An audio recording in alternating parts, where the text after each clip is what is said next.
Welcome to lecture 1 for ENVS344, which is actually not satellite positioning, but that is the module that we're getting into.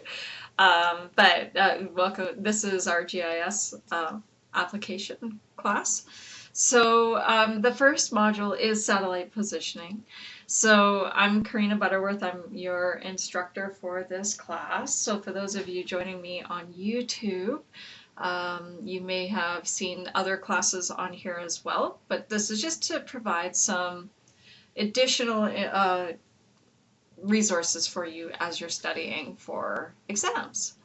So to get started, what we're going to talk about is GPS or GNSS, and we're going to talk about the basic concepts. We're going to get into the different segments of the GNSS constellation, and we're going to also talk about applications of using GPS, because that's what you'll be doing in your first week. So GNSS is less commonly known in North America, but it means Global Navigation Satellite System. It is the system that GPS actually falls under. So it is the actual term, global term, that we use for satellite positioning, and it's used for any kind of navigation system. So that could be, trying to get your way around the Earth. It can be trying to find your position on an Earth, or, for example, your coordinates on the Earth. All kind of adds up there. It also provides autonomous geospatial positioning with global coverage. So what this means is that you can find where you are located spatially on the Earth's surface, and the GNSS system covers the entire globe. Now, GPS doesn't do a very good job of getting the high Arctic, but the GLONASS system kind of covers that. So, and same with Galileo. So they actually complement each other and have provided with a much better network of data than what we have had before. So right now, currently, these are the ones that are going to be or are part of the GNSS system. So GPS was from the US. That's what we're really common, is very, very common for us here in North America. GLONASS, which is a Russian system, GLONASS and GPS have actually been used for a very long time now. And so they've kind of complemented each other, and most of our systems will actually have chips for both of them, especially when you get into land surveying equipment. Then there is Galileo, which is the European Union system, and then Baidu, which is the Chinese system, NAVIC, which is India's system, and the QZSS, which is Japanese system. Now, the QZSS is just for Japan, so it's not necessarily global, but it does provide them with additional positioning information, which is really helpful for them. So GNSS is that term that is used worldwide. Like I said, if I interchange GPS and GNSS, it's not that I'm intending on switching it up. It is mainly GNSS. But on an exam, for example, if I ask you about GPS, I am specifically asking for the US, that particular system. It's unlikely I will, but if that just happens to come up, that's what it is. But GNSS is the main term. So on your course outlines, it will refer to GPS, but really, we really want to try to focus yourself to the GNSS term. And so it is actually a satellite-based system, which means that there's a whole bunch of satellites all the way around covering the Earth from space. And that it's 24 hours all-weather coverage, so if you go back to my remote sensing classes, I'm always like, oh, clouds, the clouds are awful. Clouds stop you from seeing anything. Here, it doesn't matter. A GPS or GNSS system penetrates through clouds because it uses microwaves, which is usually L bands, and it's very long wavelengths, so they actually go through clouds with no problems. Well, some problems sometimes, but for our purposes, no problems, and you can still get that data no matter what's going on with the weather. The other thing is it's a worldwide coverage, again, so you can go anywhere. You can still find out where you are with respect to where you were. Then what is really neat about GPS or GNSS is that it provides 4 pieces of information. It tells you your dimensions, or not dimensions, sorry, not dimensions, your location in X, Y, and Z. So you can get horizontal, which is X and Y, and you can get vertical, which is Z, but it also provides time. Now, as a funny story, my husband works in telecommunications, and they were having problems with their GPS unit that was on top of a building. And why were they using a GPS on top of a building that stayed there and did nothing? Was just for time. That's all they needed, was the time, because telecommunications, as you can imagine, needs to be very timely. So kind of a fascinating thing with that. The satellites are approximately 20,000 kilometers above the Earth, so they're really far away. You won't be able to go capture one with your net, your butterfly net, so they're quite a ways away. And each satellite makes 2 revolutions per day, so they move really fast. So when we look at trying to go out and collect data, we actually have to keep a few things in mind because of that, because they move fast and they're covering and they're really far away, but we always need to have multiple satellites just due to the mathematics that come with it. So with saying that, that builds into the accuracy, right? So all of those things and components kind of come together. So the accuracy can be huge. You have huge differences. And so you can have very accurate or you can have poorly accurate.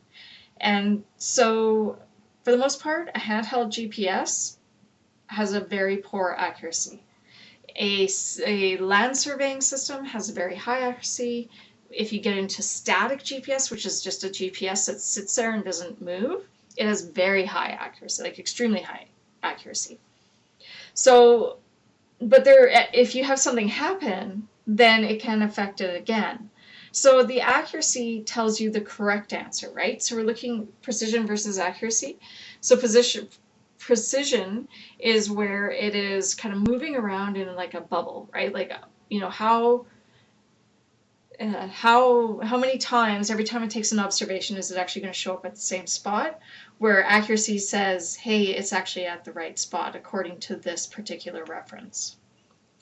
So the factors that affect it is the accessibility of the satellites. So, you know, how many are working, or can you see them? Seeing them is probably the biggest one, because if you're right beside a building, you won't be able to see satellites on that side, because it doesn't penetrate through buildings, it just penetrates through the atmosphere. Then we have satellite geometry. So if you think that a triangle is the most stable geometric shape out there, that if you don't have nice triangles or nicely shaped triangles, then you're going to have a poor accuracy. Or if you have really good coverage above you, so you have it all around you, you also have higher accuracy. And that's sometimes why the high Arctic is a challenge, because all the satellites tend to be in the lower atmosphere towards the south. So then you don't get as good geometry. There's also signal interference. So as you can imagine, that because I'm dealing with sending data, that sometimes different systems will interfere with it, just like a microwave, or maybe the overhead power lines. All of that causes signal interference. So you have constructive interference and destructive, which changes your result. The atmosphere can affect it. So for our purposes, like it's all weather, right? But we can still have the troposphere that causes it to change. We can have the ionosphere that causes it to change because it has electrical energy in it. So that has an impact on the accuracy, and also the type of receiver. So if you have a handheld versus a survey quality, that's going to affect that quality, or that accuracy. So a really good example here is with the smartphones. So they're approximately 5 meters horizontally. That is with cell data turned on and Wi-Fi mapping. So if you are out in the woods and all you have is your satellite, you don't have cell service, you don't have anything, you're looking at probably 15 to 50 meters in accuracy. So, because they only have one chip in them. Usually in North America, it's usually the GPS. And so therefore, if you are not getting good coverage and you don't have cell data, you're probably not going to have great accuracy. But survey like quality, which is for land surveying, it can have millimeter accuracy. If you leave them there long enough, they get enough observations that they can start adjusting and saying, okay, this is where exactly I am. So it's a really interesting part of GPS and GNSS, is trying to figure out where exactly the location is, and there's quite a bit of math that goes with it and networks that come with it as well. But that's how we get really high accuracies, through using that information. Where in this class, you're just going to be using a smartphone, so don't be surprised if it's not giving you perfect accuracy. So like I said before, you can improve the accuracy by using a cellular connection. So that's where you're getting that 5 meters. I know some cell phone services will argue that you can get 1 or 2 meters. Sure, you know, depending on the day and depending on the part of the earth that you live on, depending on the coverage of the satellites, depends on a lot of things. It depends on where you're standing, right?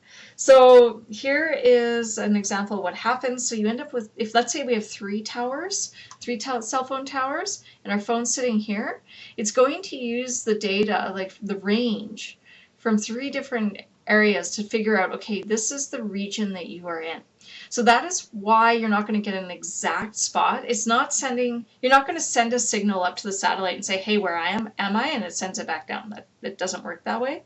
The cell towers actually use their cell phone information and help you triangulate to where you are. And you can kind of figure that out through interpolation.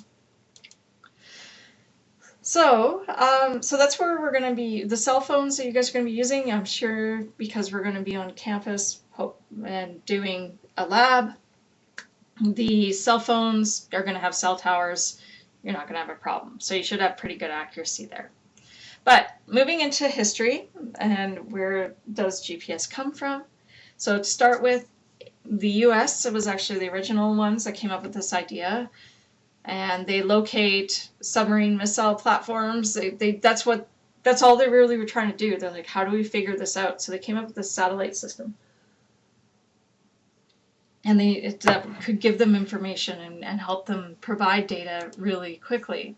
So the satellite stuff really came out in the 60s, right? So it became that part of the space race. And so more and more satellites started going up, and they realized it was really helpful. So that's the history.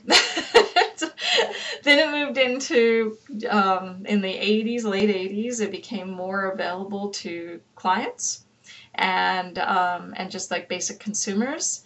And then in 1995, they got rid of the scrambling of the code, because they would randomly scramble it, and then you wouldn't be able to use it for a bit until they allowed it again, just because they were still nervous about spies and stuff. So, but now it's freely available, and as long as you paid for a chip in your phone or in your GPS unit, you can access it. So some of the basics of GPS. So we're moving into the second objective of this PowerPoint, is these 6 different components. So the first one, all satellites have clocks that are set exactly the same time.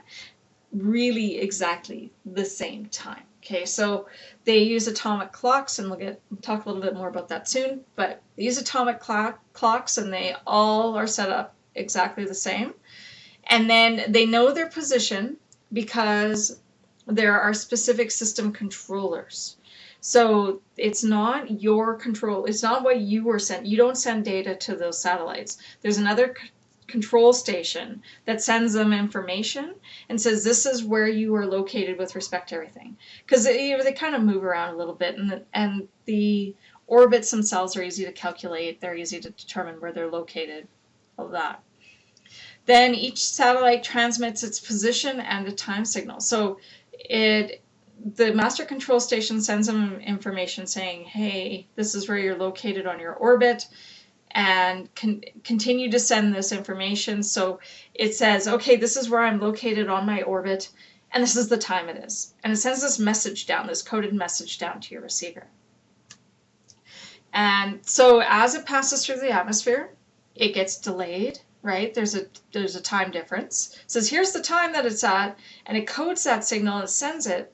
So then the receiver has to kind of come up with, how far away am I to that satellite, and based on the time that it gave me and the time that I have, right? So I have two different things that it needs to think about there. So it calculates that distance, and then it uses several of those distances to all the satellites to calculate where it's actually located. So the differences in distances traveled from each satellite appear to have a different time, right? Because they're all at different distances. So that allows it to become more and more precise in that. So how does it do that? So some basic math here. So the distance is equal to the velocity of the signal times time. This is why the atmosphere becomes an issue, because as it travels at different speeds through different parts of the atmosphere. The depth of the atmosphere, the amount of water in the atmosphere, all of that stuff will affect that velocity. So then the distance can be, has to be adjusted because of that. And the time is the difference between the sent time and the received time. So we use atomic clocks, or precise clocks, used to measure that time. And so the average time, approximately, if the satellite is directly above you, like at a perfect 90-degree angle to the horizontal, it takes about 0.06 seconds to get that observation. So it needs to be more precise than that. So again, the difference in the sync of the receiver time minus the satellite time is equal to the travel time. So that's how it does that time difference. You will not have to do the math for that. But like I mentioned before, you cannot find the location with only one satellite. You need multiple satellites. You need 4 to find your position.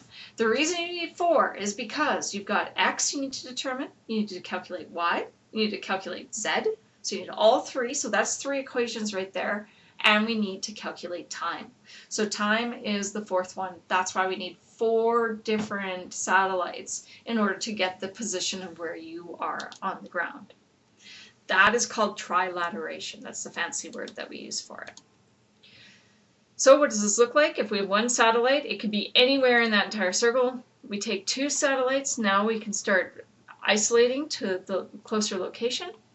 Then we can get 3, and we'll start having like more of a little sphere that's happening. So down in this region here. And then the 4th one would be, if you add another 4th one over here, then to the position that you're at, it's going to continue to make that sphere inside, or that portion of the sphere inside, smaller and smaller and smaller, until you know what location you're at. So this is joined up to 3. So they're, the satellites themselves, or is one part or one segment of the GPS. So there's actually 3 different segments that we can look at. We call it components or segments. But the first one is the space segment, so that's the satellites, right? Then we have the control segment. So I kind of threw out a word referring to this, and that is the hey, you are at this location on your orbit centers.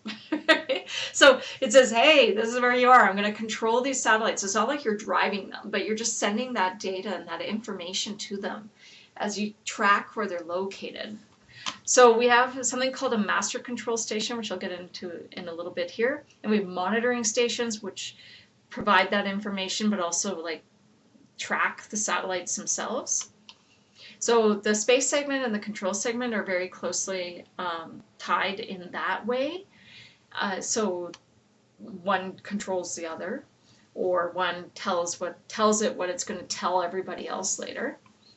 So the ephemeris information is looking at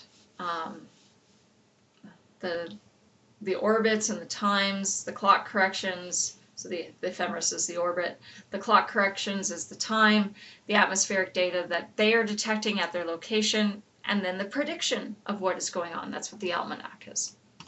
Then the 3rd section here is the user segment. So these are the people that are out there collecting the data in the field, saying, hey, where am I? Hey, where am I going? What time is it? So I can tell my telecommunication the system this. That's the user segment. So the control segment doesn't necessarily directly associate with the user segment, but the control segment and the space segment talk to each other, and the space segment and the user segment talk to each other. So the data from the satellites is a coded ranging signal, it's called, so that tells us distancing. Ranging refers to distancing. Position information gets sent to the position of the satellite gets sent to the receiver.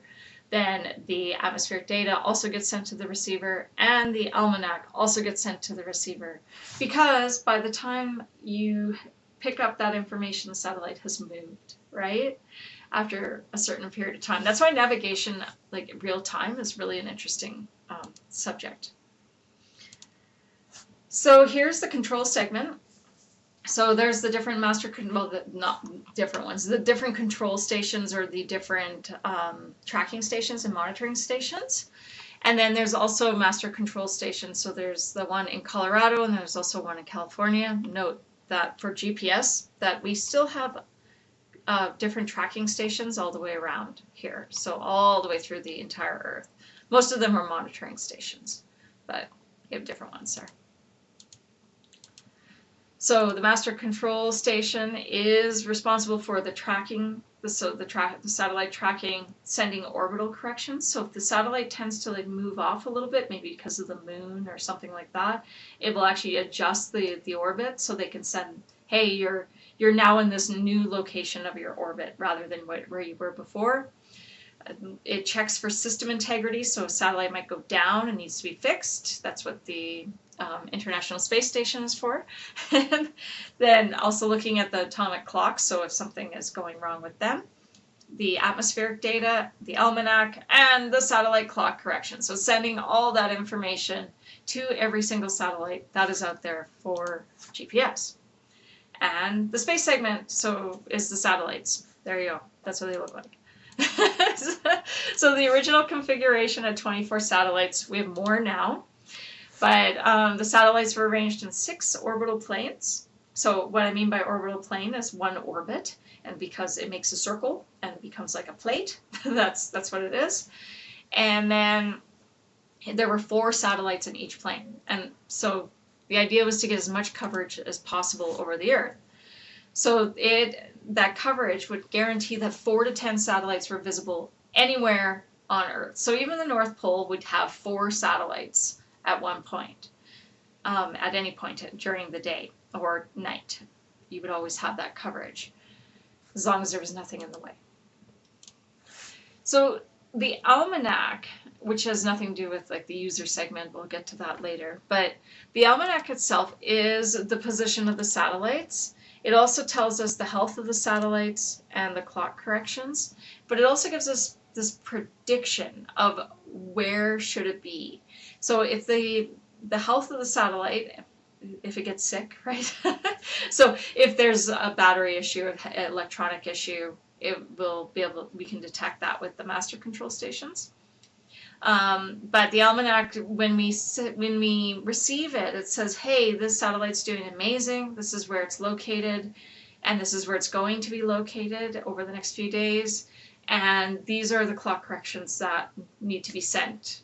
And so that's what you would download an almanac in order to determine, hey, when is the best time for me to go out and actually do a survey or to pick up data?